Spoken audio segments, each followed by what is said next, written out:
Assalamualaikum warahmatullahi wabarakatuh. Dengan saya Devi Aznu dari kelas MJ 401. Di sini saya akan memaparkan untuk tugas kuliah perekonomian Indonesia dengan judul kondisi kemiskinan dan pengangguran di era digital. Tantangan dan solusi bagi perekonomian Indonesia. Lanjut, era digital telah mengubah cara masyarakat bekerja, berbisnis, dan memperoleh pendapatan. Namun, manfaat digitalisasi belum dirasakan secara merata. Tantangan ekonomi, kemiskinan, dan pengangguran masih menjadi tantangan ekonomi Indonesia yang belum terselesaikan hingga kini. Transformasi cepat. Transformasi digital berkembang sangat cepat, mengubah landscape pekerjaan dan bisnis secara fundamental. Peluang dan ancaman. Digitalisasi menciptakan peluang sekaligus ancaman bagi masyarakat yang belum siap beradaptasi. Kesenjangan adaptasi. Tidak semua masyarakat mampu beradaptasi dengan perubahan teknologi yang terjadi begitu cepat.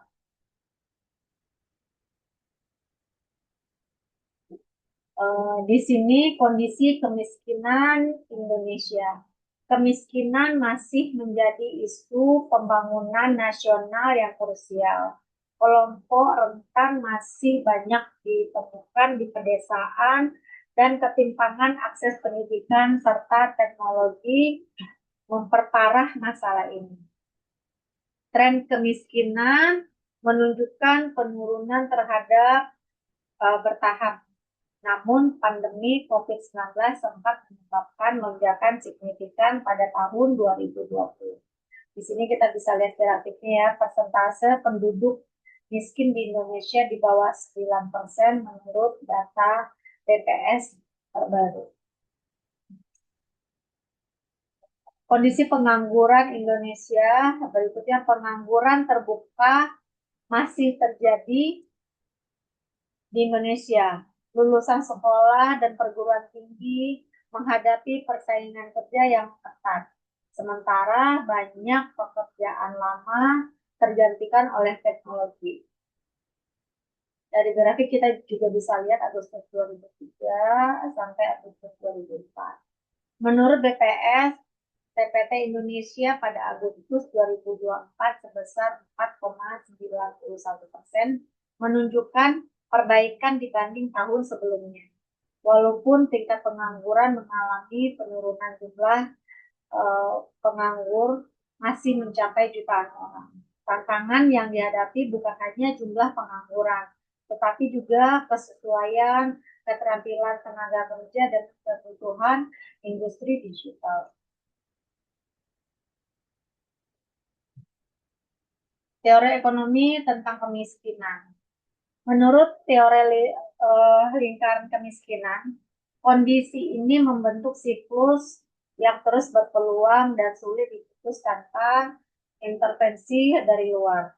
Pendapatan rendah, produktivitas rendah, tabungan rendah, investasi rendah. Siklus ini terus berulang dari generasi ke generasi, menjadi kemiskinan sebagai masalah struktural yang kompleks. Teori ekonomi tentang pengangguran.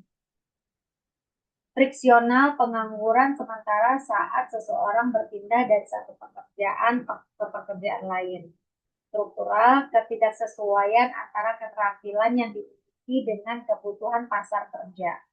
Siklus pengangguran yang terjadi akibat siklus ekonomi yang sedang mengalami resesi.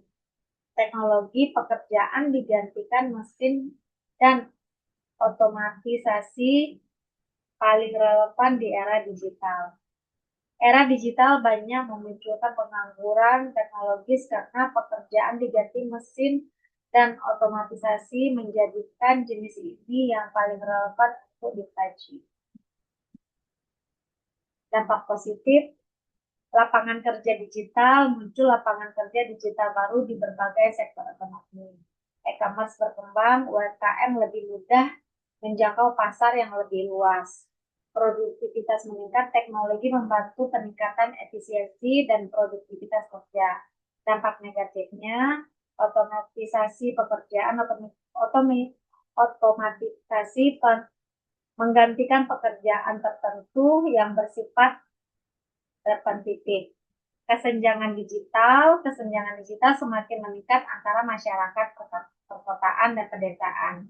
Persaingan tenaga kerja semakin tinggi dengan tuntutan keterampilan digital. Analisis sebagai mahasiswa ekonomi. Menurut saya, masalah terbesar bukan perkembangan teknologi, melainkan ketidaksiapan sumber daya manusia dalam menghadapi perubahan. Yang pertama, keterampilan digital masih rendah. Yang kedua, pendidikan belum menyesuaikan industri. Dan yang ketiga, akses internet belum merata. Akibatnya, sebagian masyarakat sulit memanfaatkan peluang ekonomi digital yang tersedia. Kebijakan pemerintah dan evaluasi. Program pemerintah yang pertama, Kartu Prakerja. Yang kedua, pelatihan digital. Yang ketiga, digitalisasi UMKM. Yang keempat, program bantuan sosial. Nah, kebijakan tersebut sudah membantu meningkatkan keterampilan dan kesempatan usaha. Namun, implementasinya masih perlu diperluas agar menjangkau seluruh lapisan masyarakat. Solusi dan rekomendasi. Untuk jangka pendek, pelatihan digital gratis, pelatihan keterampilan digital gratis untuk masyarakat luas. Dukungan pemasaran UMKM. Dukungan pemasaran digital dan UMKM untuk menjangkau pasar lebih luas.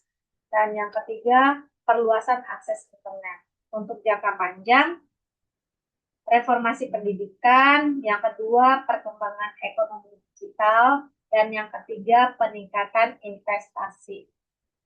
Peningkatan investasi pada sektor teknologi dan inovasi. Strategi mengurangi kemiskinan dan pengangguran. Prioritas utama yang pertama yaitu peningkatan kualitas SDM, dan yang kedua pemerataan akses pendidikan, yang ketiga perluasan akses teknologi digital, yang keempat penguatan UMKM berbasis digital, dan yang kelima kolaborasi pemerintah, dunia usaha, dan perguruan tinggi. Targetnya menciptakan tenaga kerja yang kompetitif dan produktif di era digital. Kesimpulan, peluang dan tantangan. Era digital memberikan peluang dan tantangan bagi Indonesia. Lebih dari bantuan sosial, kemiskinan dan pengangguran tidak dapat diatasi hanya melalui bantuan sosial. Kualitas SDM, peningkatan kualitas sumber daya manusia merupakan kunci utama. Dan pemanfaatan teknologi harus dimanfaatkan untuk menciptakan lapangan kerja baru dan peningkatan produktivitas. Kebijakan yang tepat. Dengan kebijakan yang tepat, Indonesia dapat mengurangi kemiskinan dan pengangguran sekaligus meningkatkan daya saing ekonomi nasional. Referensi Badan Pusat Statistik atau disebut BPS, Bank Indonesia, Kementerian Keuangan, Otoritas Jasa Keuangan atau OJK, dan Kementerian Tenaga Kerja RI. Terima kasih, demikian yang dapat saya paparkan untuk tugas mata kuliah Perekonomian Indonesia dengan saya, Devi Agnu, dari kelas MJ 401 dan dosen pengampu Bapak Dr. C. Joko Suharyanto, SE, MM, CPOD. Wassalamualaikum warahmatullahi wabarakatuh. Sampai bertemu kembali.